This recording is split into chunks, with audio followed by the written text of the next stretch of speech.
Bonjour à tous, après plusieurs mois sans nouvelles, me revoilà. Je suis à Canoa, un petit village de pêche, de surfeurs, sur une grande plage magnifique. Un petit village qui est situé donc, sur la côte de l'Équateur. Comme vous pouvez voir derrière moi, il y a le Pacifique. Et puis c'est un coin très sauvage, il y a beaucoup de végétation. Et il y a les palmiers et la plage, donc ça c'est super.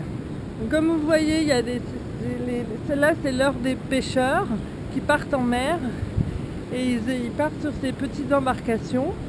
Donc on va aller les voir là, rapidement sur la plage. Qu'est-ce que je peux vous dire depuis tout ce temps? Depuis le Venezuela, il s'en est passé des choses, hein. Il s'en est passé pas mal même. J'ai terminé ma convalescence donc à Maracaibo, dans la famille d'amis qui m'ont reçu pendant 3 semaines et demie, et donc j'ai pu vraiment bien me reposer. Ma cheville va beaucoup mieux.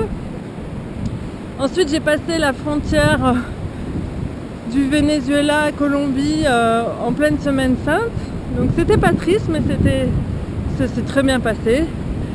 Je suis restée un peu sur au nord de la Colombie, sur la côte des Caraïbes.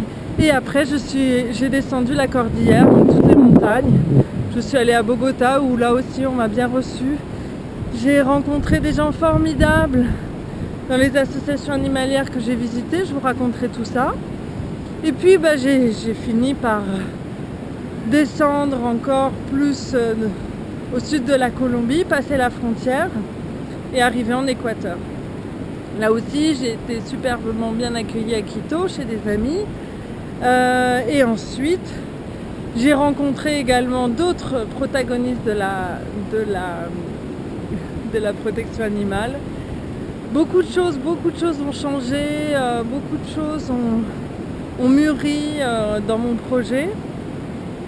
Donc tout ça, c'est plutôt positif, mais je vous en reparlerai, on aura l'occasion d'en reparler un peu plus tard. Qu'est-ce que je peux vous dire d'autre? Voilà, je suis en Équateur depuis 2 semaines et demie et je compte y rester encore 2 semaines pour ensuite descendre vers le Pérou. Donc voilà, comme vous voyez, il y a un temps magnifique et je ne sais pas si vous les voyez là, toutes ces petites barques de pêcheurs qui partent donc vers la mer. Alors c'est pas évident parce qu'ils n'ont pas de remorque et ils ont en fait ce qu'on appelle c'est tout simplement des rondins de bois, des rondins de palmiers, de troncs de palmiers. Il y en a 2, on les pousse, on roule sur un, on prend celui qui est derrière pour le mettre à l'avant et puis voilà, et on avance comme ça. Et au retour de pêche c'est pareil. On remonte le bateau. Moi j'ai aidé la dernière fois là parce que des fois c'est la nuit même. Donc ça dépend des marées, ça dépend des poissons. Alors il y a aussi, donc voilà, là vous pouvez voir l'embarcation avec les rondins de bois. Et alors je ne sais pas si vous voyez en haut, mais il y a plein de frégates. Frégates, c'est des grands oiseaux noirs et blancs. Le mâle a aussi une poche rouge sur le cou. Et donc ça c'est magnifique, ils viennent là sans arrêt, ils ont une très belle silhouette avec la queue en V comme ça. Et alors là, ils sont un peu là parce qu'il y a les pêcheurs. Bon, ils partent en mer, donc pour l'instant ils n'ont pas de poissons. Mais quand ils reviennent, il y en a encore plus, c'est magnifique. C'est vraiment une petite plage, un petit village de pêcheurs, surfeurs, très tranquille. Pour se relaxer, c'est parfait. Donc je conseille à tous ceux qui viennent en Équateur, qui viendront en Équateur. En tout cas, ne vous inquiétez pas, tout va bien et je vous promets de vous donner un peu plus de nouvelles ces prochains jours. À bientôt!